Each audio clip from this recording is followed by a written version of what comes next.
Fadilah Ramadan. Hadis yang ketujuh. Ali bin Umar radhiyallahu anhuma qala Rasulullah sallallahu alaihi wasallam, Inna Allaha wa malaikatahu yusalluna 'alal mutasahhirin. Inna Allaha wa malaikatahu yusalluna 'alal mutasahhirin. Dari Ibnu Umar radhiyallahu anhu berkata bahwa Rasulullah SAW bersabda, sesungguhnya Allah Subhanahu wa taala beserta para malaikatnya mengirimkan rahmat kepada orang-orang yang makan sahur. Hadis riwayat Tabrani, Ibnu Hibban dalam kitab At-Targhib. Dari Ibnu Umar radhiyallahu anhu berkata bahwa Rasulullah sallallahu alaihi wasallam bersabda, sesungguhnya Allah Subhanahu wa taala beserta para malaikatnya mengirimkan rahmat kepada orang-orang yang makan sahur. Hadis riwayat Tabrani, Ibnu Hibban At-Targhib. Betapa besar nikmat dan karunia Allah kepada kita, sehingga dengan keberkahan saum, makan sahur, makan sebelum fajar untuk saum pun dijadikannya sebagai perbuatan yang berpahala, dan orang-orang Islam yang mengerjakannya akan diberi ganjaran. Banyak hadis yang menerangkan tentang keutamaan dan pahala makan sahur. Pengamat kitab Sahih Bukhari, Allama Aini rahmatullahi alaihi meriwayatkan hadis mengenai keutamaan makan sahur dari 17 orang sahabat. Dan menurut ijma', kesepakatan para ulama, berpendapat bahwa sahur hukumnya adalah sunnat.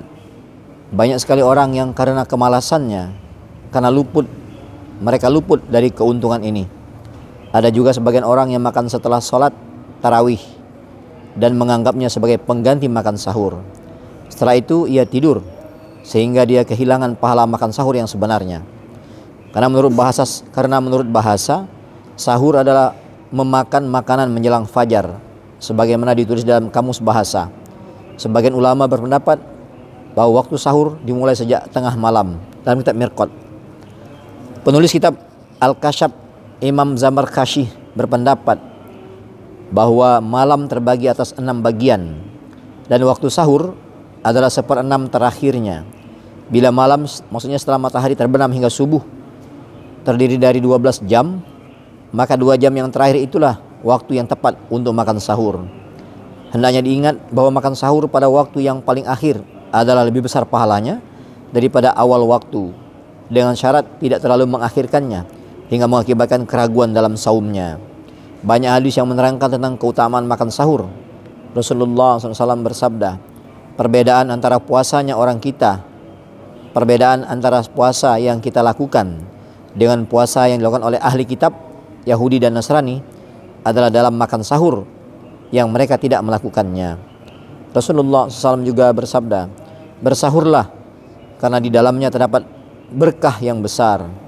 Dalam riwayat yang lain disebutkan oleh beliau, terdapat keberkahan di dalam 3 hal, yaitu dalam berjamaah, dalam makanan sarid, roti yang dicampur dengan kuah, dan dalam sahur. Perkataan jamaah dalam hadis ini adalah bersifat umum, sehingga dapat disimpulkan bahwa perkataan jamaah itu termasuk sholat berjamaah dan setiap pekerjaan yang dilakukan orang-orang Islam secara berjamaah. Karena pertolongan Allah datang kepada orang-orang yang selalu berjamaah. Sarid adalah roti yang matang yang dicampur dengan daging, yang merupakan makanan yang lezat. Hal ketiga yang disebutkan dalam baris di atas adalah makan sahur.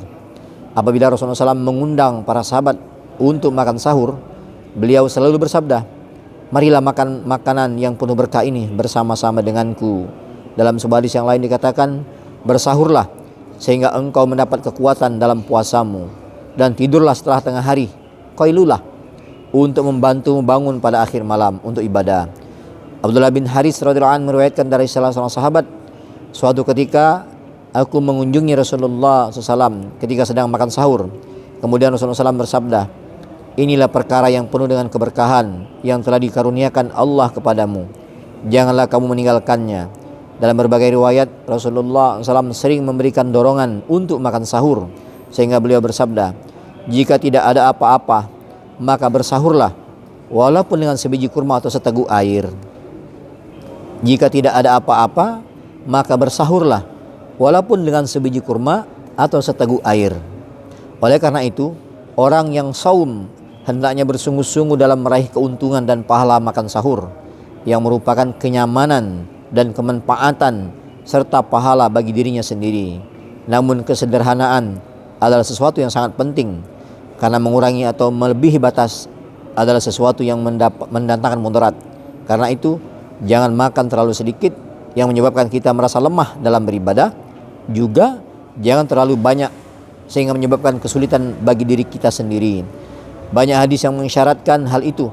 Di antaranya hadis yang menganjurkan makan sahur walaupun hanya dengan sebiji kurma atau seteguk air.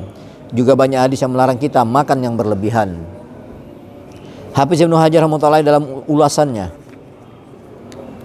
mengenai Sahih Bukhari menyebutkan beberapa alasan mengenai keberkahan makan sahur. Yang pertama, dengan bersahur berarti kita mengikuti sunnah. Yang kedua, dengan bersahur kita membedakan cara puasa kita dengan cara puasa ahli kitab, karena mereka tidak melakukannya. Kita selalu diperintahkan agar berbeda dengan mereka semampu kita. Yang ketiga, sahur akan menambah kekuatan untuk beribadah. Yang keempat, sahur akan meningkatkan keikhlasan dalam beribadah. Yang kelima, sahur menolong menghilangkan amarah akibat perasaan yang lapar. Yang keenam, apabila seseorang yang membutuhkan pertolongan bila seseorang datang membutuhkan pertolongan kepada kita pada saat sahur, maka kita dapat menolongnya. Atau mungkin di antara tetangga kita ada yang fakir atau miskin, maka kita dapat membantunya. Yang ketujuh, waktu sahur adalah waktu diijabahnya doa. Yang kedelapan, dengan bersahur akan menyebabkan seseorang mendapatkan taufik untuk berdoa dan berzikir kepada Allah Subhanahu wa taala. Masih banyak lagi alasan lainnya yang menyatakan tentang keberkahan sahur. Ibnu Daqiq Al-Aid rahmatullahi alaihi berkata, para ahli sufi mempermasalahkan tentang makan sahur ini. Apakah tidak bertentangan dengan tujuan saum? Karena menurut mereka tujuan saum adalah memecahkan hawa nafsu, perut dan kemaluan. Dengan demikian, makan sahur bertentangan dengan tujuan saum itu. Namun yang benar adalah kita dilarang makan sahur terlalu banyak hingga menghilangkan kemaslahatan saum.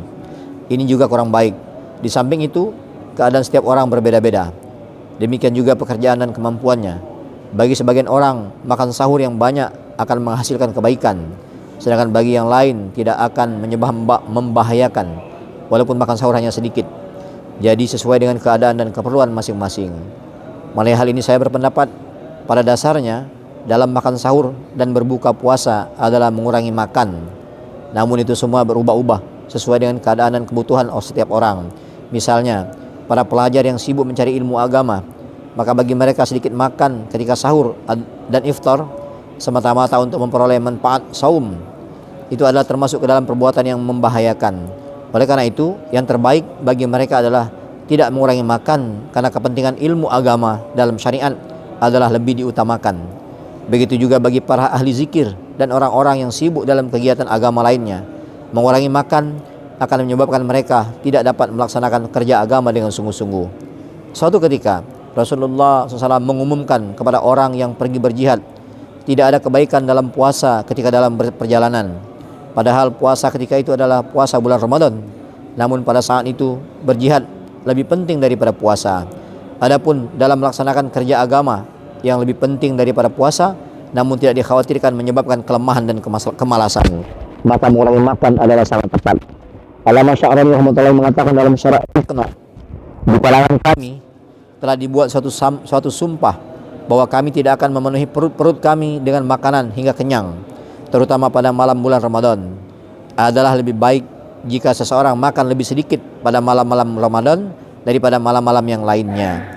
Karena apalah artinya puasa apabila perut sudah diisi makanan dan minuman sepenuh-penuhnya pada saat sahur dan berbuka. Para masyayikh mengatakan bahwa barang siapa berlapar-lapar karena puasa pada bulan Ramadan, maka akan diselamatkan dari godaan syaitan sepanjang tahun itu hingga datang bulan Ramadan berikutnya. Selain nasihat di atas, masih banyak nasihat para ulama mengenai hal ini. Dalam kitab Syarah Ihya Ulumuddin terdapat berbagai kisah mengenai pengalaman beberapa orang waliullah, seperti Sahal bin Abdullah Tatsari rahmatullahi alaihi yang hanya makan setiap 15 hari sekali, dan pada bulan Ramadan hanya makan satu suap saja. Tapi karena mentaati sunnah Nabi SAW, dia membuka puasanya dengan air setiap hari. Syekh Junaid senantiasa puasa sepanjang tahun. Tetapi bila sahabat-sahabatnya para waliullah datang berkunjung kepadanya, dia berbuka dan makan bersama-sama mereka sambil berkata, keutamaan berbuka puasa dan makan bersama-sama dengan sahabat-sahabat yang mulia seperti ini tidak kalah pahalanya daripada puasa nafil. Banyak contoh perilaku kehidupan wali-waliullah yang terbiasa hanya makan sedikit karena menahan hawa nafsu mereka. Akan tetapi hal ini hanya dapat dilakukan dengan syarat tidak mengurangi amalan-amalan agama yang penting. Insya Allah yang mulia, apa kita baca kita dengar. Niat mengamalkan, niat menyampaikan. Allahumma alhimna marasyida umurina wa ahdina. Jumat hari ini. Pulangnya berapa lagi? Pulangnya